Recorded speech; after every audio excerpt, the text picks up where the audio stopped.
Présent, c'est M. Hassan Salmi. Je suis architecte de formation. J'enseigne au département d'architecture de l'université de Tizi Ouzou. Bien, à côté de moi, j'ai 3 lampadaires. Donc, tout à l'heure, M.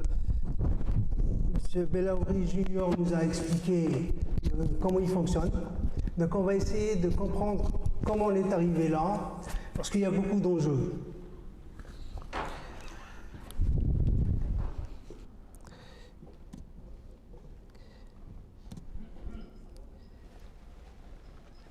Ah, ça. On va aller direct puisqu'il n'y a pas beaucoup de temps. Je ne sais pas. Alors, l'historique.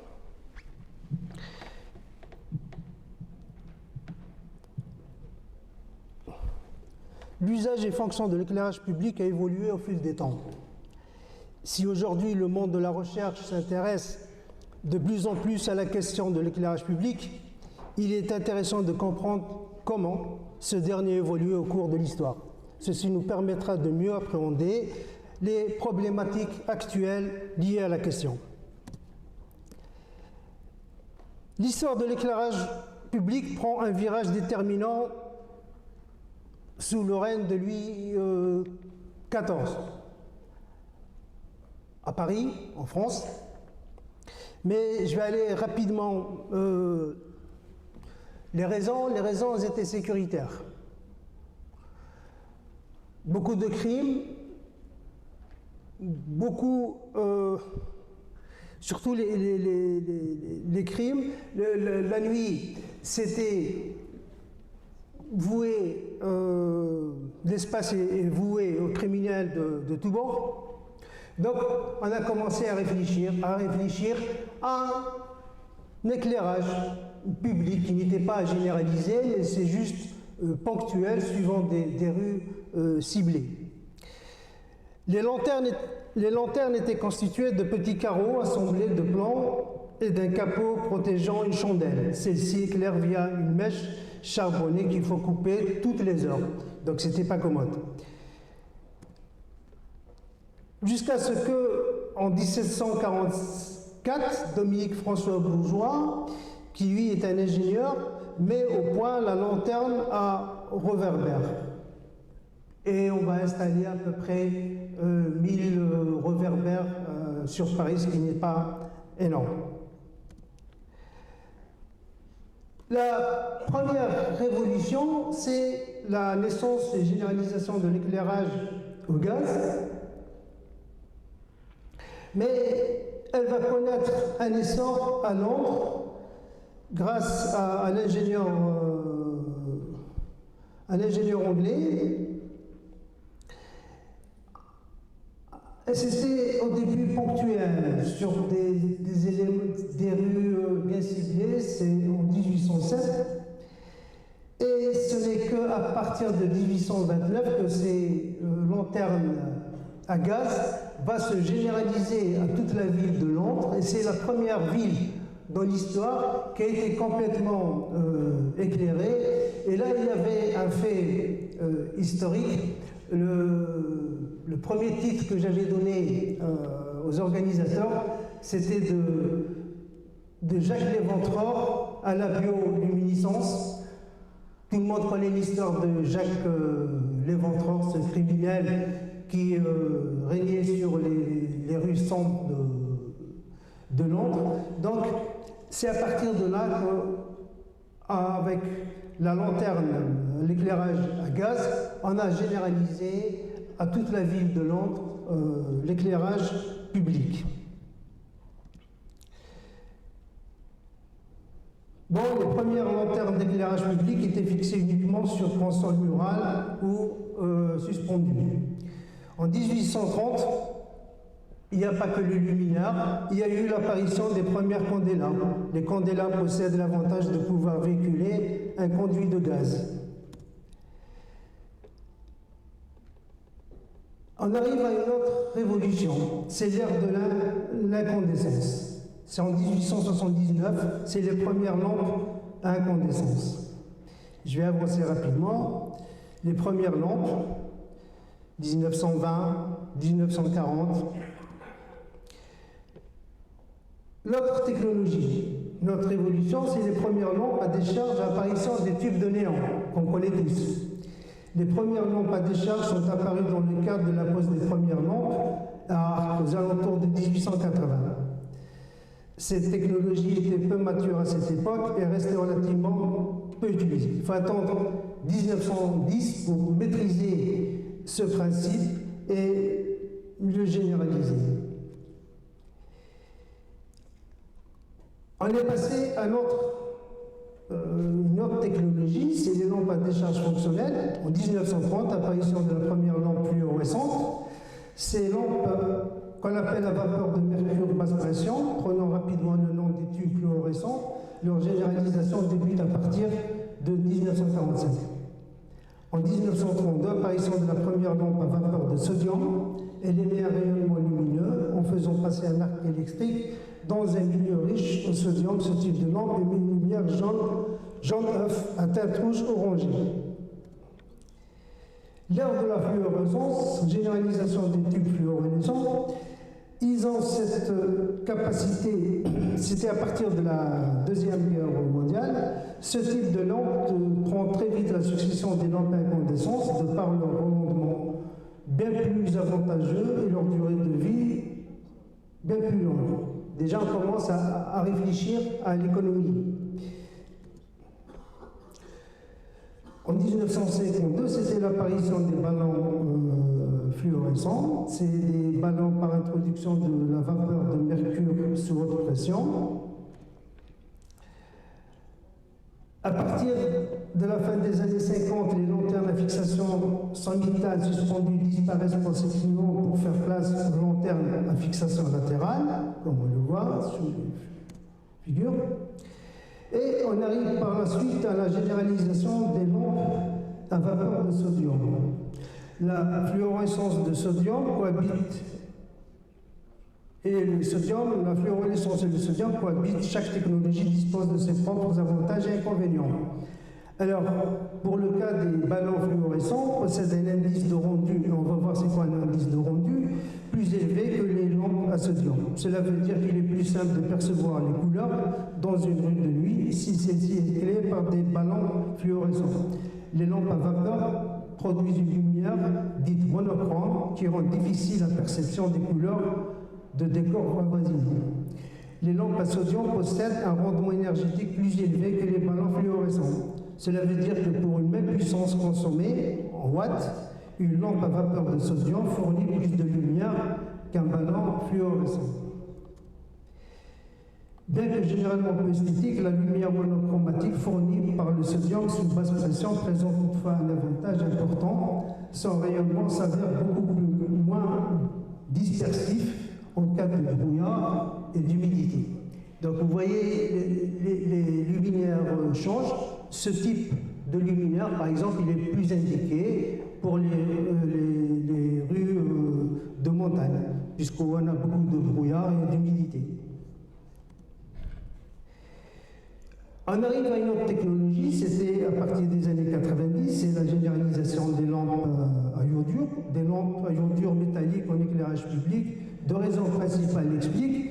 D'une part, avec l'arrivée à partir de 1945 de lampes à iodure émettent différentes teintes de blanc. On distingue notamment les lampes émettant un blanc froid, lumière de couleur blanche à reflet bleuté, blanc neutre et beaucoup d'autres lumières de couleur blanche quasi pure et blanc chaude, lumière de couleur blanche à reflet jaune. Aux alentours de 2005 apparaissent de nouvelles lampes dites iodure couleur.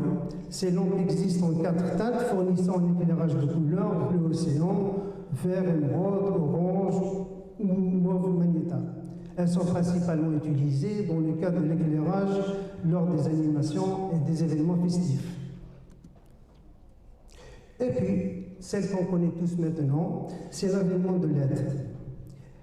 C'est à partir de 2010, les lampes LED se généralisent aussi bien pour l'éclairage domestique que pour l'éclairage public. Elles présentent de très nombreux avantages. Elles consomment peu d'électricité, environ 12 fois moins que les lampes à incandescence, pour une luminosité égale.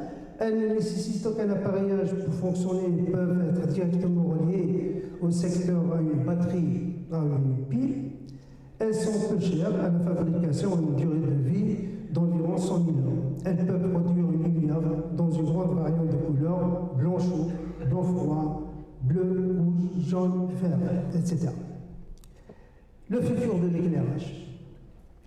La bioluminescence, futur de l'éclairage urbain, c'est une question.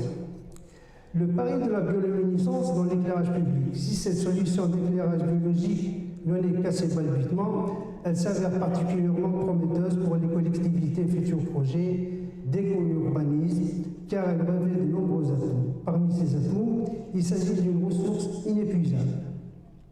Les bactéries utilisées sont cultivables à l'infini. S'il faut bien entendu les changer régulièrement, la biomasse ainsi obtenue peut être recyclée en énergie renouvelable.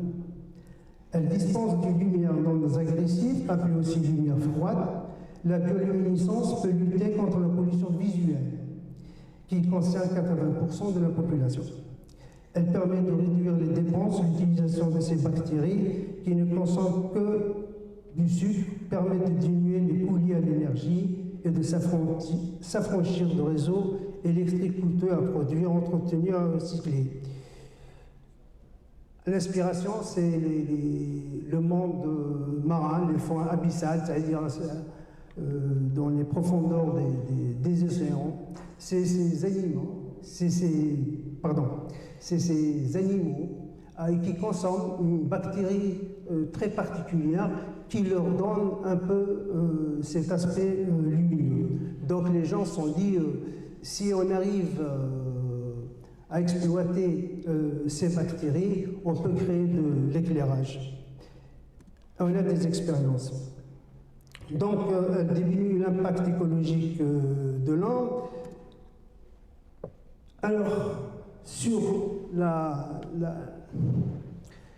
photo de droite, c'est une simulation d'un mobilier urbain éclairé avec de la bioluminescence. Par contre, sur la photo de gauche, là c'est un exemple concret.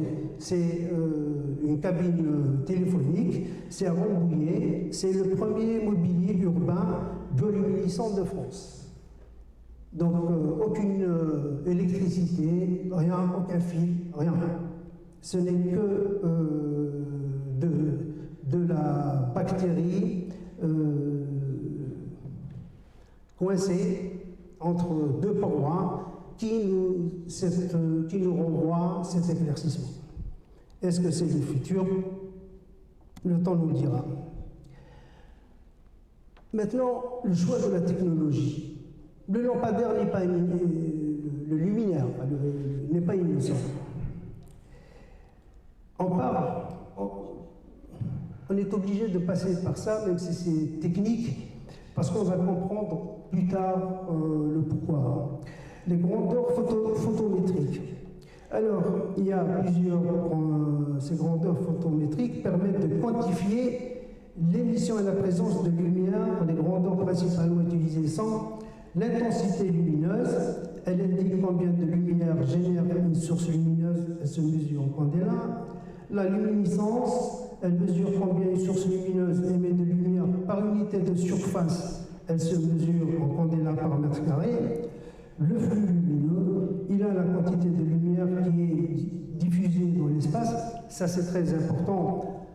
On le verra en image, son intérêt. Et nous avons l'éclairement lumineux. Il mesure combien il y a de lumière à un endroit par unité de surface. Il se mesure en lux, que vous connaissez tous. L'aspect de la lumière émise. La température de couleur, c'est en Kelvin. La température de couleur détermine la teinte générale d'une lumière émise par une source lumineuse qui est globalement blanche. Elle indique notamment la lumière blanche émise par une lampe est plutôt de nature blanche, blanc neutre ou blanc froid. La température de couleur se mesure en Kelvin. On dit que dès que ça dépasse les 3500 Kelvin, ça devient nocif pour l'homme. Lors du choix de l'éclairage, la couleur de la lumière, température de couleur exprimée en Kelvin, doit être le paramètre décisif. Je vous ai dit que dès que ça dépasse les 3500 Kelvin, elle pose problème, même si on nous dit que la couleur de lumière blanc-froid, cool white, 5000, entre 5000 et 6500 Kelvin, stimule et favorise la concentration. La couleur de lumière blanc neutre, neutral white, 3500-4500 Kelvin, est une couleur intermédiaire, correspond à l'après-midi dans la nature. Elle a un effet indifférent sur les humains. La couleur de lumière blanc-chaud, warm white, 2700 et 3300 Kelvin, est une couleur de lumière relaxante et reposante que l'on retrouve dans la nature au lever et au coucher du soleil. Actuellement, on essaie toujours d'avoir des luminaires qui ne dépassent pas, comme je vous l'ai dit, les 3500. On est dans cette fourchette, les warm white. Oui? D'accord. L'indice de rendu de couleur.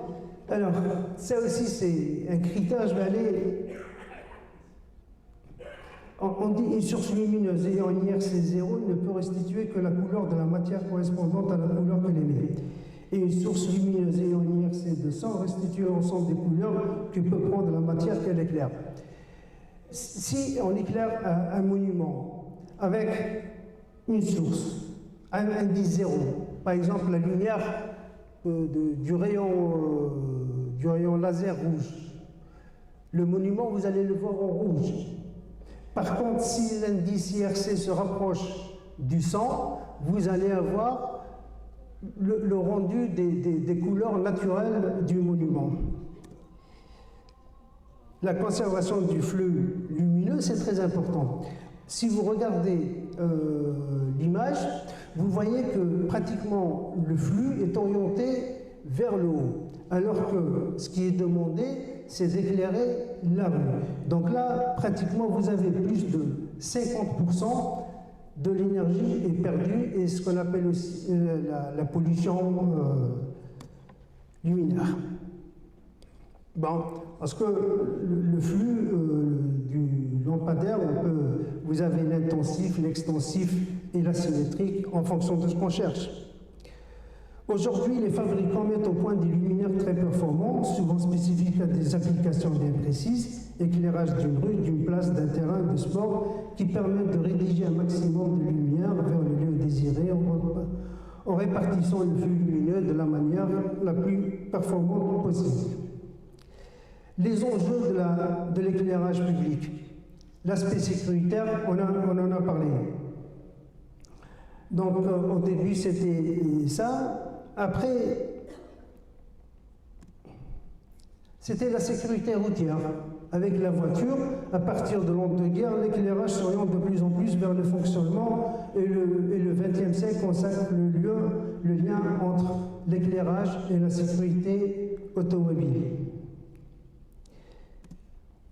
Économie nocturne par l'embellissement des espaces urbains, nighttime economy. À partir des années 80, un virage va commencer à s'effectuer dans la thématique de l'éclairage. Le projet urbain se développe et l'espace public revient au centre des préoccupations. On cherche à mettre en place certaines lanternes esthétiquement belles, et la puissance lumineuse n'est plus le seul critère pris en compte lors de la sélection des sources. Le rendu des couleurs et l'ambiance procurée par la lumière commencent à être des éléments pris en compte. Et on arrivera, le tournant viendra au fait, à la fin des années 80, avec l'apparition des plans lumière modernes, domaine dans lequel la ville de Lyon fait figure de pionnière. La mise en valeur de tout le patrimoine. Et regardez ici, j'ai mis en grand concepteur lumière. C'est un nouveau métier qui est apparu, qui prend en charge les plans lumière des villes. Cette démarche naît dans un contexte de concurrence entre les villes. Chaque municipalité souhaite améliorer son image afin de devenir plus attractive pour les habitants et les entreprises. Des stratégies dites de marketing urbain se mettent en place, et Michel Noir, maire de Lyon, élu en 1989, charge une équipe d'établir un plan lumière à l'échelle de la ville dans le but de revaloriser son image. L'idée est dans un premier temps de recenser l'ensemble des points lumineux de la ville afin de hiérarchiser la voirie à l'aide de sources lumineuses différentes. Mais le vrai changement s'opère dans la mise en valeur du patrimoine bâti et de certains lieux identifiés comme clés par l'éclairage. Vous avez des exemples. Donc, les traitements d'angle des bâtiments, la mise en lumière d'un pan. Au cours des années 90, les plans lumière vont... Oui. S'il vous plaît, il faut conclure. On a le débat par la suite, vous pourrez revenir sur les sujets que vous n'avez pas abordés. Je ne pense pas avoir épuisé mon temps. Hein. Si. Mais, là, il faut conclure, M. Sèvres. Bon, je vais juste les impacts de l'éclairage. Nous avons la pollution lumineuse. Elle est néfaste pour la planète. Une grande partie de la lumière nécessaire à l'éclairage public est perdue. C'est une question de santé humaine. Une trop forte luminosité trouble le sommeil. Donc, manque de sommeil, c'est toujours un problème de santé. Les troubles sur les espèces animales. De nombreuses études ont démontré le caractère fragmentant de l'éclairage artificiel et des effets d'ambiguïté de la faune. Plus de 30% des mammifères et 60% des invertébrés sont nocturnes. Il faut savoir que, selon les chercheurs, nous avons perdu plus de 40% des insectes à cause des luminaires. Et les animaux aussi. Vous avez vu tous le rayon laser qu'émet la tour Eiffel. Eh ben, les oiseaux nocturnes sont désorientés, alors qu'ils s'orientent par rapport à la voûte céleste. On va les retrouver autour de la tour Eiffel. Et les enjeux de la transition énergétique, donc... Merci beaucoup. S'il vous plaît, pendant le débat, on pourra aborder d'autres sujets qu'on n'a pas eu le temps de... Ok.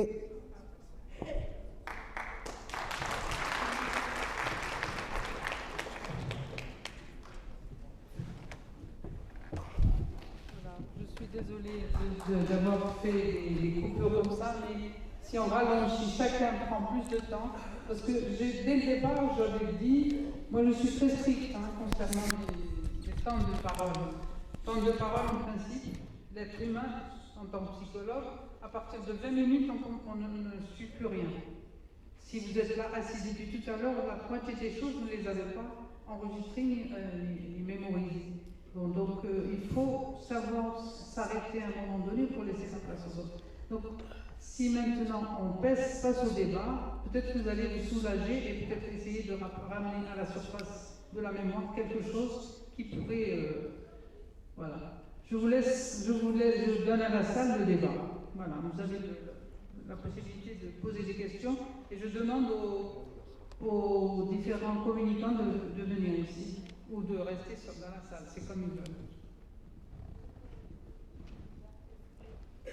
La parole est à la salle. Hein.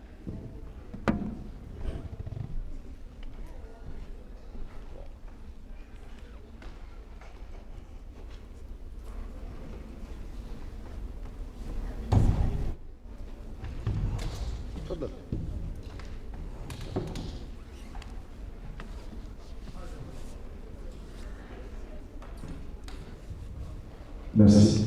Je voulais juste un point de presse. Le débat ne doit pas être une communication, c'est une question. Non, une question c'est gentil. Merci. Et directe.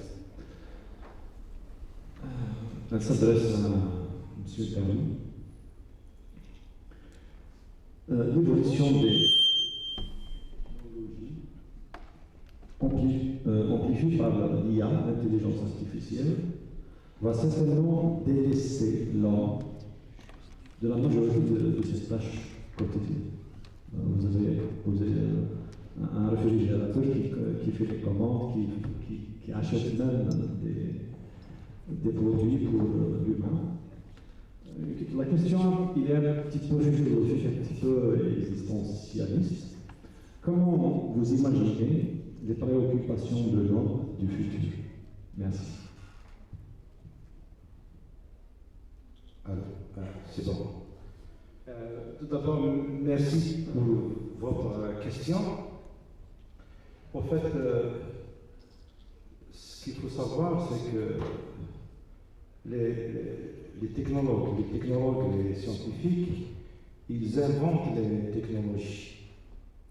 Après, c'est au rôle de la société, des gens comme les sociologues, les anthropologues, les psychologues, qui doivent un peu voir qu'est-ce qui va sortir de ces technologies-là. Mais l'expérience qu'on connaît, c'est que toute technologie commence par être une technologie nouvelle, inconnue, comme la technologie nucléaire. Ça a commencé par provoquer des guerres, des morts. Mais après, elle finit par se stabiliser et devenir bénéfique à la société. Dans le cas par exemple, du fait qu'on a des équipements qui on peut leur léguer certaines tâches, moi je trouve que c'est tant mieux parce que j'aurai du temps pour les loisirs, pour me promener, pour faire les tâches qui sont un peu plus essentielles pour moi. Je vous cacherai pas, moi les achats c'est pas mon fort. Si j'ai quelque chose, un IoT qui s'occupe de ça pour moi c'est bénéfique. Mais comme vous avez dit, il y a des questions qu'il faut poser par rapport à l'usage de cette technologie. Et comme je vous ai dit, ça c'est le rôle des psychologues, des sociologues, etc. Voilà. Merci. Il y a un débat, il y a une question. Des questions précises comme vient de le faire votre... C'est inaudible. Oui, j'ai juste dit des questions précises, voilà. Bonjour à tous. Merci donc à tous les conférenciers. Merci également à Belux, bien sûr, d'avoir pris cette initiative. Moi, j'ai deux questions. La première donc s'adresse donc dans les exemples présentés, il y a beaucoup d'exemples d'éclairage au milieu urbain. J'aimerais bien voir une idée sur les possibilités, d'abord pour Belux, dans un premier temps, donc les possibilités, les solutions que présente Belux pour l'éclairage au milieu rural. Hein. Et un autre de conférent, monsieur, donc je m'excuse le nom de monsieur Arco, vous avez parlé donc de l'espace ouvert, l'espace ouvert. Vous avez présenté donc la ville, l'espace ouvert au milieu urbain. Est-ce que vous avez une idée sur l'éclairage de l'espace ouvert au milieu rural, en zone de montagne, avec bien sûr la spécificité peut-être du montagne qui a une vocation touristique, voilà, un patrimoine. Voilà. Donc quel est l'état que présente Belux et également comment il serait-il possible d'investir dans l'éclairage dans des espaces ouverts en zone de montagne. Voilà. Merci. C'est une bonne question. Merci beaucoup pour votre question. Et il s'agit de la conception d'un éclairage raisonné en zone de montagne, en milieu rural. Et bien évidemment associé aux espaces ouverts. Donc, comme j'ai dit tout à l'heure, les espaces ouverts sont des espaces, je les ai définis, en milieu urbain, ce sont des espaces non bâtis, hein, des surfaces à 2 dimensions. En milieu rural, le problème se pose d'une manière un peu différente. Dans le milieu rural, le rural, c'est-à-dire l'habitant des campagnes, ne souffre pas d'un manque de liberté comme le citadin. Au milieu rural, le paysage, en quelque sorte, la nature est ouverte. Il y a cependant quelques clôtures, mais enfin, en Kabylie, sous les oliviers, il n'y a pas de clôture. Par conséquent, l'espace est ouvert. Il y a une liberté d'exploitation, de circulation. On peut faire pâturer ces animaux, si on veut, librement, sauf pendant la période de récolte. Bien entendu, il y a une loi, la loi, comment on appelle ça, la loi locale, la loi... il y a une loi spécifique qui ne permet pas, bien évidemment, de pâturer pendant les périodes de récolte, essentiellement. Sinon, tout le reste, sous les oliviers, c'est libre. Donc, je reviens, la souffrance n'est pas ressentie comme en ville. L'éclairage en milieu rural, je suis mal placé pour en parler. Il faut qu'il soit bien évidemment adapté en milieu rural. J'ai ouï dire, j'ai compris que l'éclairage pouvait influer sur la biodiversité. Ça, c'est un phénomène que je ne connaissais pas, je viens de l'apprendre. Effectivement, probablement, il faut savoir aussi qu'en milieu rural, l'éclairage pollue. On ne voit pas, lorsqu'il y a la lumière, on ne voit pas les étoiles, on ne profite pas véritablement de la voûte céleste, de sa splendeur, comme s'il n'y a pas de lumière. En montagne, j'ai du mal à m'exprimer sur la lumière. Pour essayer de répondre un peu à votre question, c'est vrai que chez Belux, on est fabricant de matériel d'éclairage, de poteaux et de luminaires, mais nous, on ne se considère pas comme des vendeurs de poteaux et de luminaires. Notre philosophie, c'est d'apporter de la lumière là où il n'y en a pas. Et il faut éclairer juste, il faut éclairer bien, il faut éviter les pollutions. Il y a certains sujets qui ont été abordés par Monsieur Selmi, en tout cas. Il a parlé de biodiversité. Bon, sa présentation était très technique. Exactement. Il y a certains paramètres qu'il faut prendre en considération. L'objectif, c'est d'éclairer une surface. Le surplus d'éclairage, c'est du gaspillage, c'est de l'énergie. La lumière, elle dit qu'elle vient d'une source énergétique qui est essentiellement chez nous en Algérie, du gaz. Donc si nous éclairons une surface qu'il n'est pas nécessaire d'éclairer, c'est de l'énergie que nous gaspillons. C'est un individu, une famille, si nous orientons mal le luminaire, ça va éclairer la façade de l'habitation. Les habitants de cette maison auront de la lumière 24 heures sur 24. L'être humain, la nuit, a besoin de noir total pour pouvoir se reposer, pour pouvoir bien dormir, ainsi de suite. Mais en plus de l'être humain, toute la biodiversité qui se trouve autour de l'espace qu'on veut éclairer, qu'on retrouvera essentiellement, mais beaucoup plus en milieu rural qu'en milieu urbain, où c'est plus du béton, ainsi de suite. Y compris de plus en plus dans les milieux urbains aujourd'hui. Donc, nous, une des solutions qu'on propose, je vous rappelle encore, je vous invite à aller visiter l'exposition qui est à l'hôtel Bellois et les conférences qui auront lieu tout au long de la semaine qui aborderont pas mal de ces sujets. Nous utilisons une technologie, nous utilisons des LED, des chips, des LED vraiment très particulières et des filtres avec lesquels on peut isoler certaines couleurs du spectre lumineux. Certaines espèces animales ou végétales sont plus sensibles à certaines couleurs par rapport à d'autres.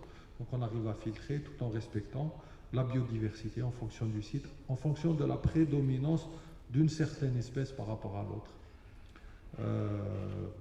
Si c'est des zones humides, ça va être plus des mammifères. Si c'est des zones plus sèches, ou là, il faut faire attention à ne pas perturber les abeilles qui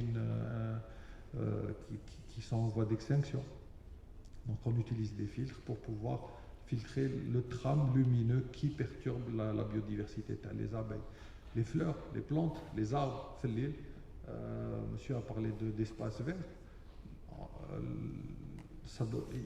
Il faut éviter de les éclairer, en tout cas il faut éviter de mal les éclairer pour qu'ils puissent faire de la photosynthèse. Mais nous ne sommes que fournisseurs de produits et de solutions. Ça dépend d'architectes, ça dépend des bureaux d'études qui, eux, doivent mettre en place ces exigences dans leur cahier de charges, dans leur prescription, dans leurs critères de sélection d'un produit, pas d'un fournisseur, je parle bien d'un produit, pour pouvoir prendre en considération ces aspects-là. Par la suite, nous venons pour proposer les solutions qui sont adaptées. L'architecte, ces informations doivent être puisées dans le temple du savoir qui est l'université. D'où cette rencontre aujourd'hui avec l'université, les architectes, les entreprises de réalisation, les fabricants, et ainsi de suite, une rencontre pluridisciplinaire. Et cette règle ne s'applique pas exclusivement dans le milieu rural, mais en fait, on n'éclaire pas la ville de la même façon qu'on va éclairer un milieu rural, que de la même façon qu'on va éclairer un bord de mer. Dans les États-Unis, aujourd'hui, il y a une tendance qui est très développée, c'est en bordure de mer, on a totalement supprimé la lumière blanche. Tout à l'heure, M. Selmi encore a parlé de température de couleur. Au-delà des 3500 aujourd'hui, 3000 lumens, je crois. En Europe, plus que 3000 lumens, c'est banni, c'est interdit. Même nous, parce que ça va perturber toute la biodiversité. En dessous, c'est autorisé. Aux États-Unis, maintenant, on utilise carrément de la lumière rouge. La lumière rouge, c'est autour de 1500 lumens, je crois. Kelvin, pardon. Quelque chose comme ça. Ça tourne dans les 1500 Kelvin, 1500 Kelvin.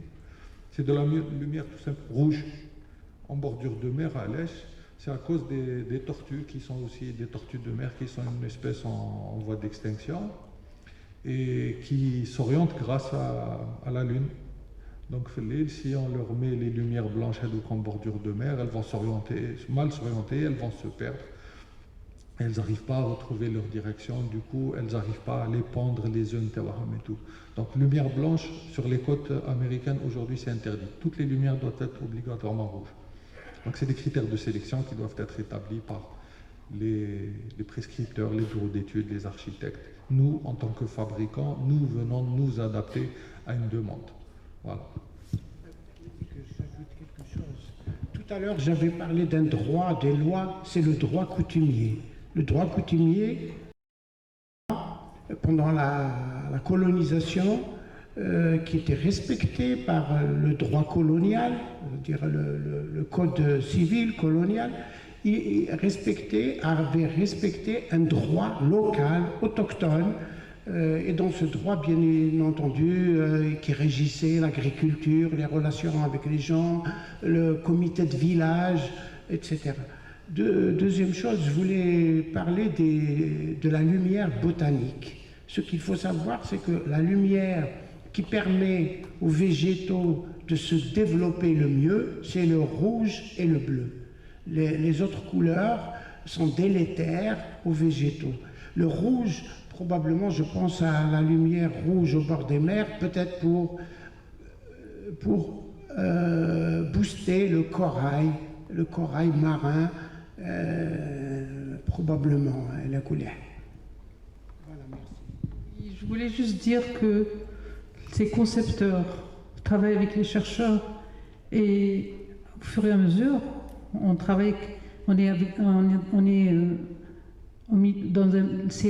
s'adresse à l'être humain. La montagne, c'est ça aussi, c'est l'adaptabilité de toute la technologie, tout ce qui est technique, on l'adapte. Donc on l'adapte grâce à ceux qui font de la recherche, grâce à ceux qui vont étudier, viennent de nous démontrer, là, M. Selmi, et pour dire que voilà, telle lumière est dangereuse, telle autre. C'est ça par rapport aux luminaires, etc. Depuis l'évolution des premières lampes à pétrole jusqu'au LED, on a vu comment on éliminait des couleurs, on éliminait des fluorescences, donc c'est l'adaptabilité. C'est vrai que la montagne c'est différent de la campagne, c'est différent beaucoup plus de la ville, mais ça ne veut pas dire qu'on va travailler sur que la lumière on va la mettre n'importe comment, à n'importe quel moment et n'importe quelle façon. Voilà, on parle d'adaptabilité. Voilà, merci.